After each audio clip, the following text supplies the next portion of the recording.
Hello गाइजहरू, यहाँ सम्पूर्णलाई चाहिँ मेरो युट्युब च्यानलमा स्वागत गर्न चाहन्छु। आज चाहिँ हामी असार 15 को तयारी गर्दैछौँ।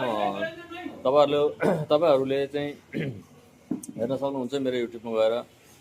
म चाहिँ तपाईँहरूलाई हाम्रो यो असार 15 मा के बन्दैछ, कसरी बन्दैछ भन्ने कुराहरू तपाईँहरूलाई म देखाउन चाहन्छु। तपाईँहरूले हेर्न सक्नुहुन्छ, तपाईँहरूलाई म देखाउन लान्छु। आउनुहोस्, यहाँ हाम्रो असार 15 मा के बन्दैछ र कसरी बनिँदैछ भन्ने कुरा तपाईँहरूले देखाउँछु। गाइजहरू, तपाईँहरूले मलाई फलो गर्दै गर्नु होला र मेरो युट्युबलाई सब्सक्राइब पनि गरिदिनु होला, अनि लाइक कमेन्ट, मेरो भिडियोलाई लाइक कमेन्ट गरिदिनु होला। म मेरो आफ्नो हाम्रो असार 15 चाहिँ कसरी हुँदैछ, मनाइन्छ भनेर तपाईँलाई म लालच देखाउँछु। ल गाइजहरू, हेर्नुहोस्, आज हाम्रो असार 15 मा जति पनि सामग्रीहरू तयार छ यहाँ हेर्नुहोस्। यो चाहिँ एकदम स्पेसल आँप हो, एकदम मिठो खालको राम्रो खालको फ्रेस आँप हो। र यहाँ दही हुँदैछ, दही छ यहाँ हेर्नु। यहाँ स्याउ, चिउरा पनि तयार छ, सबै तयार छ। अब यहाँ हेर्नुहोस्, सबै तयार हुँदैछ। हाम्रो उहाँ सर चाहिँ धेरै मेहनती गर्नुहुन्छ। उहाँले नै सबै कुरो तयारी गर्नुभएको। उहाँ चाहिँ एकदम मेहनती मान्छे हुनुहुन्छ।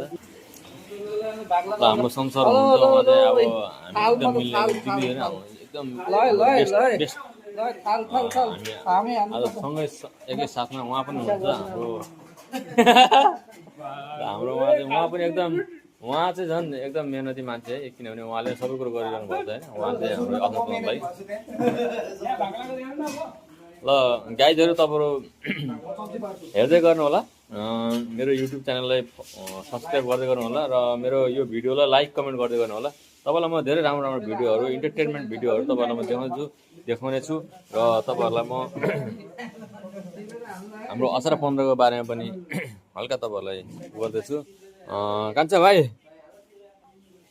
कान्छा ल उठ ल। हाम्रो असार 15 मनाउन हाम्रो कान्छालाई पनि म उठाउँछु। हाम्रो कान्छा पनि हुन्छ, हाम्रो कान्छालाई पनि लिएर जान्छु। रमेश सर, कता हुनु हो रमेश सर? खोइ त हाम्रो अरू भएन। ल अब हामी सबै साथीहरू चाहिँ एक हुँदैछ, भेला हुँदैछ र अब हामी यो असार 15 को रमाइलोको लागि हल्का रमाइलो गर्छौँ। साथीहरू, हाम्रो नेपालमा जुन पहिल्यैदेखि चलिआएको रीतिथितिलाई हामीले मान्नै पर्छ।